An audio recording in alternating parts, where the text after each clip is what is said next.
Hi friend, स्वागत है आपका math and GS YouTube channel पर। जैसा कि हम हिस्ट्री के इम्पोर्टेंट क्वेश्चन को देखते आ रहे हैं कि वो एग्ज़ाम में कैसे पूछे जाते हैं, जो कि हर एक एग्ज़ाम में पूछे जाते हैं। आज हम मॉडर्न हिस्ट्री के इम्पोर्टेंट क्वेश्चन को देखते हैं कि वो कैसे एग्ज़ाम में पूछे जाते हैं और हर एक एग्ज़ाम में पूछा भी गया है क्वेश्चन। इस मॉडर्न हिस्ट्री में लगभग हम 100 से 150 क्वेश्चन करने वाले हैं, लेकिन आज हम लगभग 20 क्वेश्चन करने वाले हैं। इसी तरह हम उसे कई पार्ट में पूरा कर लेंगे और इसका आज हम पार्ट नंबर 1 करने जा रहे हैं। चलिए हम अपने पहले क्वेश्चन पे चलते हैं। हमारा पहला क्वेश्चन है, निम्न जोड़ा में गलत है, अर्थात कौन सा सही सुमेलित नहीं है। तो बंगाल का प्रथम गवर्नर लॉर्ड क्लाइव, जी हाँ, यह बिल्कुल सही है। बंगाल का प्रथम गवर्नर जनरल वारेन हेस्टिंग, जी हाँ, यह भी सही है।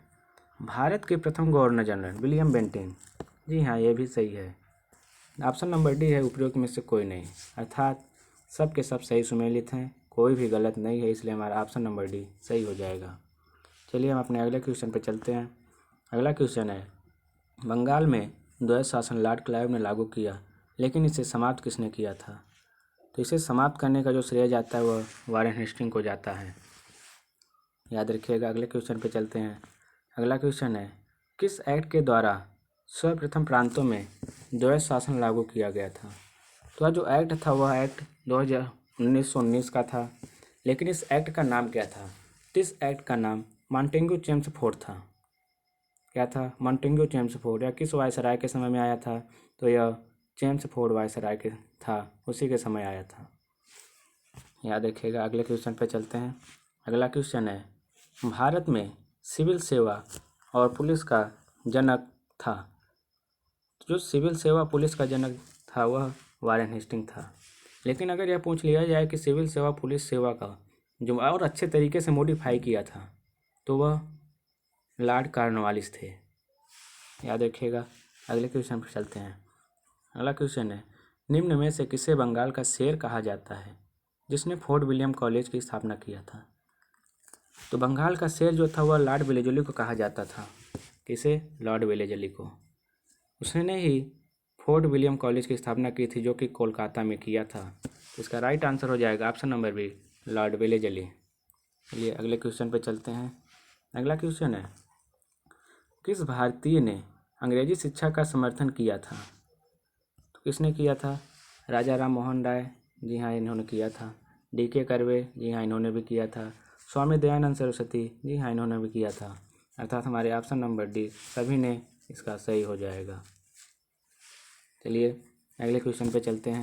हमारा अगला क्वेश्चन है, भारत में डाक विभाग और रेलवे का जनक था। तो भारत में जो डाक विभाग और रेलवे का जो जनक था वह लॉर्ड डलहौजी था। कौन था, लॉर्ड डलहौजी। लॉर्ड डलहौजी के समय तो रेलवे और विभाग उन्नत अवस्था में था। अगर लॉर्ड कैनिंग की बात करें तो लॉर्ड कैनिंग के समय ही 1857 की क्रांति हुई थी, और लॉर्ड रिपन इसे स्थानीय सुशासन का जनक भी कहा जाता है।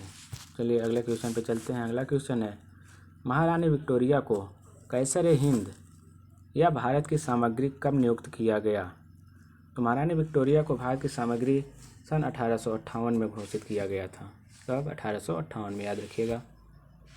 अगले क्वेश्चन चलते हैं। अगला क्वेश्चन है, भारत को तलवार के बल पर जीता गया है और तलवार के बल पर ही नियंत्रण रखा जाएगा, यह कथन किसका था।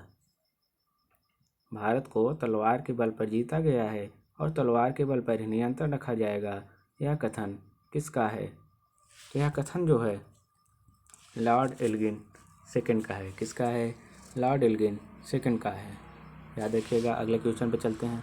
अगला क्वेश्चन है, बिना वकील, बिना अपील और बिना दलील का कानून किसे कहा गया है।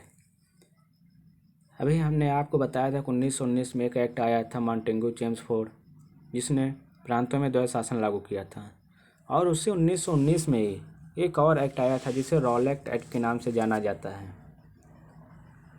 उसी को ही महात्मा गांधी ने काला कानून भी कहे थे, क्योंकि उस एक्ट में बिना कोई वकील, बिना अपील और बिना दलील को ही किसी को भी गिरफ्तार कर लिया जाता था संदेह की अवस्था में। तो वह एक्ट कब आया था, 1919 का एक्ट। और उस एक्ट का नाम क्या है, तो उस एक्ट का नाम है रॉलेट एक्ट। कौन सा एक्ट, रॉलेट एक्ट। चलिए याद रखिएगा। आगे चलते हैं अगले क्वेश्चन पे। अगला क्वेश्चन है, भारत में साइमन आयोग का विरोध क्यों किया गया? देखिए, ये जो साइमन आयोग हुआ था इसका गठन 1927 में हुआ था। कब हुआ था? 1927 में। लेकिन यह भारत कब आया? तो यह भारत 1928 में आया था और इसमें कुल 7 सदस्य थे और 7 के सातों ही अंग्रेजी थे। कौन थे? अंग्रेज लोग ही थे। इसीलिए भारत में इसका घोर विरोध हुआ और साइमन गो बैक का नारा भी लगाने लगे। एग्जाम में भी पूछा जाता है कि जब साइमन कन्वेंशन भारत में आया तो उसके विरोध में कौन से नारे लगाए गए? तो वह लगाया गया था साइमन गो बैक। कौन सा? Simon go back. तो इसका राइट आंसर हो जाएगा ऑप्शन नंबर सी। इसमें एक भी भारतीय को शामिल नहीं किया गया और इसी साइमन आयोग को ही गोरों का आयोग भी कहा जाता है। चलिए याद रखिएगा। अगले क्वेश्चन चलते हैं। अगला क्वेश्चन है, किसको देश प्रेमियों का राजकुमार कहा गया है? तो देश प्रेमियों का राजकुमार जवाहरलाल नेहरू को कहा गया है। जवाहरलाल नेहरू को ही कहा गया है। और देश प्रेमियों का राजकुमार किसने कहा था जवाहरलाल नेहरू का? तो यह महात्मा गांधी ने कहा था। चलिए अगले क्वेश्चन पे चलते हैं। अगला क्वेश्चन है, महात्मा गांधी ने गोलमेज सम्मेलन में भाग लेने के क्रम में किस जहाज से यात्रा किया था? शेर पंजाब था कि बेतवा था, मराठा था या फिर राजपूताना? तो जो जहाज़ था वह राजपूताना जहाज़ था। कौन सा? राजपूताना जहाज़ था। याद रखिएगा, यह भी कई एग्जाम में पूछ चुका है कि जब महात्मा गांधी गोलमेज सम्मेलन में भाग लेने के लिए जा रहे थे तो वह किस जहाज़ से गए थे? तो वह राजपूताना जहाज़ थे। चलिए अगले क्वेश्चन पे चलते हैं।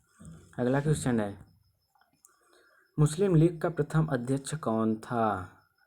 यह क्वेश्चन मैक्सिमम बच्चे तो गलत करके आते हैं। क्यों? क्योंकि वह जानते हैं कि मुस्लिम लीग का प्रथम अध्यक्ष मोहम्मद अली जिन्ना थे, जो कि 100% गलत है। तो मुस्लिम लीग का प्रथम अध्यक्ष कौन था? मुस्लिम लीग का प्रथम अध्यक्ष आगा खां था। याद रखिएगा। ठीक है, अगले क्वेश्चन पे चलते हैं। अगला क्वेश्चन है, 1921 का मोपाला विद्रोह कहाँ हुआ था? तो 1919 का मोपाला विद्रोह केरल में हुआ था। लेकिन केरल में कहाँ हुआ था यह भी स्थान पूछ ले तो वह मालाबार में हुआ था। कहाँ पास? मालाबार में हुआ था। चलिए अगले क्वेश्चन पे चलते हैं। अगला क्वेश्चन है, नील कृषकों की दुर्दशा पर लिखी गई पुस्तक नील दर्पण के लेखक कौन थे? तो नील दर्पण के लेखक कौन थे? नील दर्पण के लेखक दीनबंधु मित्र थे। कौन थे? दीनबंधु मित्र। बंकिम चंद्र चटर्जी, कौन से? बंकिम चंद्र चटर्जी, जो कि वंदे मातरम के रचयिता हैं, सभी लोग जानते हैं। रविंद्रनाथ ठाकुर, जो कि जन गण मन के रचयिता हैं, यह भी आप लोग जानते ही हैं। ये भी पूछे, कई भी एग्जाम में पूछ लिए गए हैं, इसलिए इसे भी याद रखिएगा। चलिए अगले क्वेश्चन है, मानव बलि प्रथा का निषेध करने के कारण अंग्रेजों के विरुद्ध विद्रोह करने वाले जनजाति का नाम। अर्थात जो अंग्रेज थे वह हमारे लिए कुछ अच्छा भी काम करते थे। जैसे कि मानव जो बलि दी जाती थी मानवों की, उसका उन्होंने विरोध किया और उसे समाप्त करने की कोशिश किया। लेकिन उसमें एक जनजाति थी जो उन्होंने इसका विरोध किया कि नहीं, ये सही है, बलि देना चाहिए। तो कौन सा जनजाति थी? वह खोंड जनजाति थी, जिसने विरोध किया था अंग्रेजों का, क्योंकि उन्होंने मानव बलि प्रथा का विरोध किया था, उसे समाप्त करने की कोशिश किया था, लेकिन खोंड जनजाति ने उसका विरोध कर दिया। चलिए अगले क्वेश्चन पे चलते हैं। अगला क्वेश्चन है, बिहार प्रांतीय किसान सभा का गठन कब हुआ? तो बिहार प्रांतीय किसान सभा का गठन कब हुआ था? तो यह सन 1929 में हुआ था। लेकिन यह भी पूछा गया है कि बिहार प्रांतीय किसान सभा गठन किसने किया था? तो यह किसने किया था? तो बिहार प्रांतीय किसान सभा का गठन स्वामी सहजानंद सरस्वती ने किया था सन 1929 में। याद रखिएगा। अगले क्वेश्चन पे चलते हैं। अगला क्वेश्चन है, बंगला नाटक नील दर्पण का अंग्रेजी अनुवाद किसने किया था? इसका राइट आंसर हो जाएगा ऑप्शन नंबर ए, दीनबंधु मित्र। चलिए अगले क्वेश्चन पे चलते हैं। अगला क्वेश्चन है, 1857 के विद्रोह के समय ब्रिटिश प्रधानमंत्री कौन था? यह क्वेश्चन बहुत ही इम्पोर्टेंट है, हर एक एग्जाम में अभी तक पूछ लिया गया है और आगे भी पूछे जाने की इसकी संभावना है। तो जब 1857 की क्रांति हुई थी तो उस समय ब्रिटिश प्रधानमंत्री कौन था? तो वह पाम स्टर्न थे। याद रखिएगा, option number B, Palmerston प्रधानमंत्री थे अंग्रेज के। चलिए अगले क्वेश्चन चलते हैं। अगला क्वेश्चन है, मंगल पांडे सिपाही था, अर्थात वह कौन से इन्फेंट्री के सिपाही थे। यह क्वेश्चन आप लोगों के लिए होमवर्क का है। किसका है? होमवर्क का है। इसका आंसर कमेंट में ज़रूर बताइएगा। आई होप आप लोगों को यह सब समझ आया होगा कि ऐसे क्वेश्चन के आंसर क्या हो सकते हैं जो कि हर के एग्जाम में पूछे जा चुके हैं और आगे भी पूछे जाने की संभावना है। आप चैनल पर नए हैं, चैनल को सब्सक्राइब कर लें। चैनल का नाम है मैथ्स एंड जीएस। ऐसे और अच्छी वीडियो आप लोगों के लिए आगे आती रहेंगी, जिससे आपको तुरंत पता चल जाए कि हमारी अगली आने वाली वीडियो आ चुकी है। वीडियो को लाइक और शेयर कर दें। और हाँ, अगर आप चाहते हैं, आपके लिए यह महत्वपूर्ण है, आपके एग्ज़ाम में क्वेश्चन आ सकते हैं और आप इस PDF को प्राप्त करना चाहते हैं, इसे पढ़ना चाहते हैं, हमारे टेलीग्राम चैनल को ज्वाइन कर लें। इसका लिंक डिस्क्रिप्शन बॉक्स में दिया गया है। तो आशा करता हूँ कि आप लोगों को समझ में आया होगा। जय हिंद, मिलते हैं अब नेक्स्ट क्लास में।